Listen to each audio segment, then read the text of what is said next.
Hello everyone, myself Mohammad Rameez and I welcome you all on behalf of Saraswat International Academy. My subject is social science and today we are going to start the chapter number 2, that is cultural heritage of India, traditional handicraft and fine arts. So let's begin with the chapter. You can see the first point, that India is a country of rich cultural heritage. So this thing we have discussed in the chapter number 1 of history, that India is very rich in the matter of cultural heritage. We have seen the different monuments examples. What is cultural heritage? We know that whatever the things is gifted to us from our ancestor is coming in the category of cultural heritage. So we all have seen in many of the examples in the chapter number 1, and that all are considered. By seeing that, we can say that India is rich in cultural heritage. Now cultural heritage includes what? Materialistic and genetical heritage. So genetic heritage, basically it is the physical and mental characteristics which we inherit from our parents, so that is considered as a genetical heritage. I will repeat once again, that whatever the physical and mental characteristics which we inherit from our parents, that is considered as genetic heritage. And whereas materialistic heritage means that house, land, estate, property which we get from our ancestor, that is considered as the materialistic heritage. We will see the second point once again, that a child inherits physical and mental characteristics from the parents by the birth, that is considered as genetic heritage. Whereas the child which gets a house, land, estate and property from his ancestor is considered as materialistic heritage. Now see the third point. Similarly, whatever man obtain or create with his intellect and skill. What it means, that any of the person is making any of the new thing by his skill and talent. Human beings have created many of the different inventions they have done. Different monuments have been built by the different kings. So all are considered as what? As a cultural heritage. That all comes in the category of cultural heritage. Again, the third point, that whatever the man obtains or create with his intellect and skill, any man is using his skill and talent and is inventing or building something, that will be considered in a cultural heritage. Now see the fourth point. In the same manner, what other things are going to come in the category of cultural heritage that we are going to learn in this point? See, whatever the traditions which was inherited to us by our ancestors, then whatever customs, rituals, riti rivaj, especially the lifestyle of the adopted by our ancestor, this all comes in a cultural heritage. So again, see, the tradition, customs, rituals and the lifestyle of our ancestors are coming in the category of cultural heritage.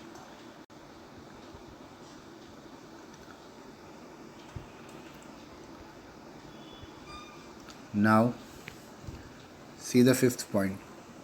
In addition, other matters. What other matters are coming in the cultural heritage? See, education, farming, trade, rules and regulation for daily life, festival celebrations, entertainment, art and handicraft, belief and skill are also included in cultural heritage.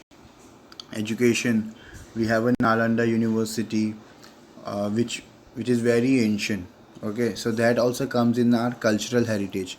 The farming methods, the trade, how our ancestor used to do the trade, what were the rules for the trade, rules and regulation for the daily life, that all comes, and festival celebration, entertainment, art and handicraft, belief and skill, all comes in the category of cultural heritage. Now see the sixth point. India, being an ancient country of the world, has its best tradition. We have the best social values. We welcome each and every person. So dogma, Dogma is about the opinion of or belief which is considered to be true. That is considered as dogma, custom and family system. So it is our duty to preserve our cultural heritage. Again, see the sixth point. We all know that India is an ancient country in the world, and India is having the best tradition, custom, social values, and because of this, it is our duty that we have to preserve our cultural heritage. Now, see the seventh point.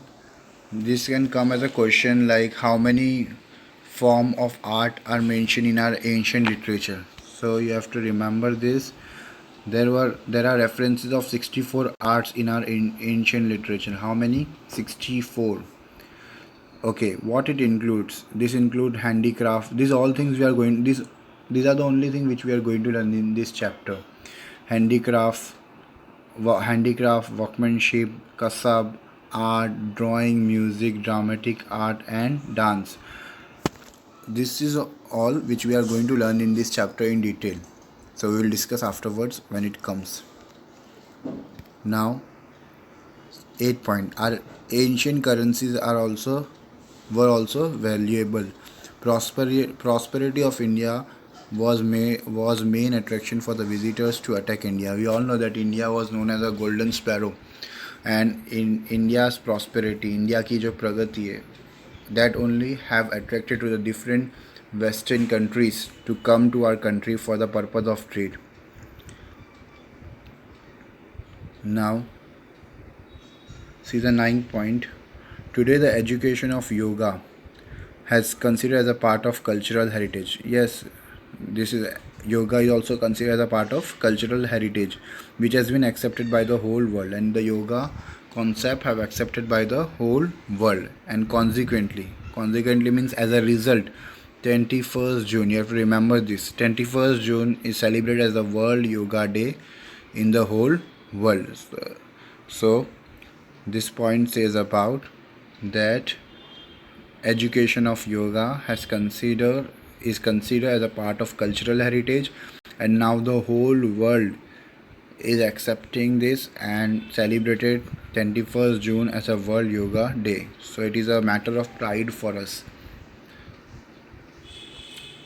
Now this question can come that what things are included in cultural heritage. Answer, you can write about all the points. Now our new topic, that is art of Indian artisan.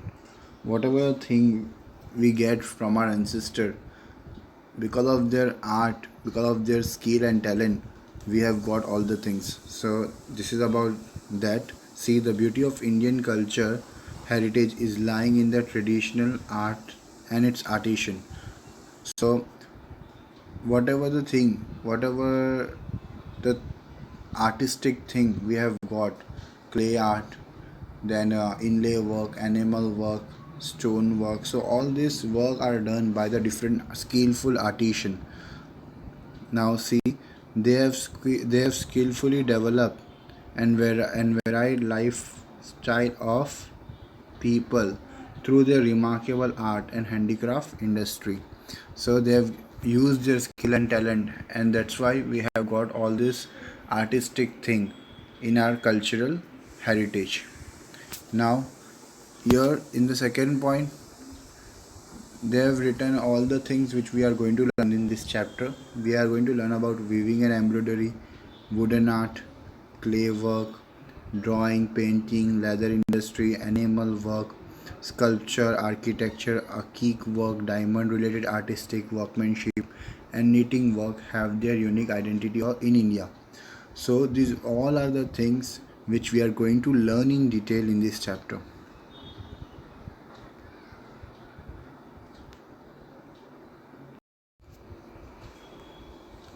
Now we are going to learn about the clay work. See the first point. Man and clay have been closely associated since ancient time.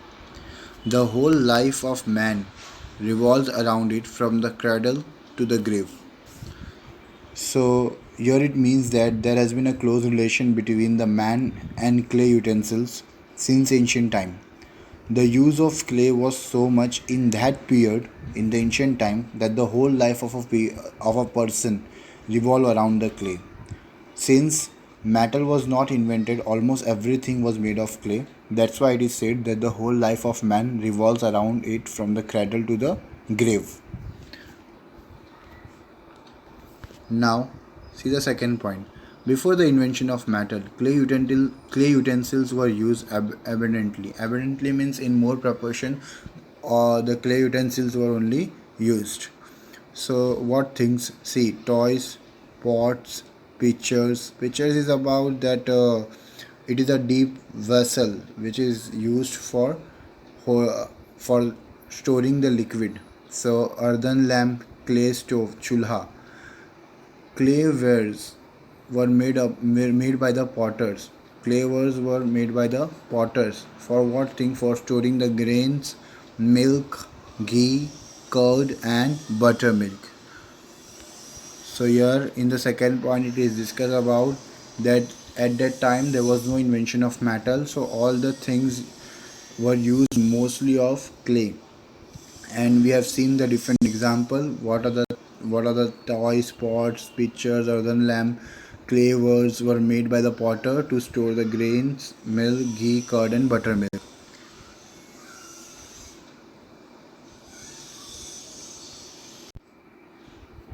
Now see the third point. Maximum kitchenwares were made up of clay. It means that most of the kitchenwares were made up of clay. All the utensils were used, which at the ancient time were made up of clay. The wall of the houses, kubas, it means huts, were plastered by the paste of cow dung and clay. So here it means that that mixture of clay and cow dung was used to plaster the wall of the houses and making the huts. Now see the fourth point. We have got many clay utensils of red color. Which color? Red color. That belong to Lothal, Mohenjo-daro and Harappan culture of the ancient time. So how we get to know that these clay utensils were used from very ancient time?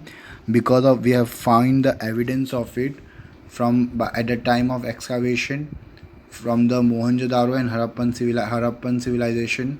We got this clay utensils of red color, so it is like a evidence for us that are from the very ancient time the clay utensils were used. Potter wheel is considered to be the best device for clay work in ancient time, in ancient India.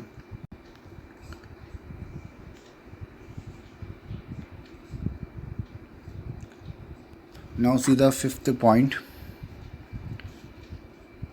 In present time also we can see Garba in Navratri.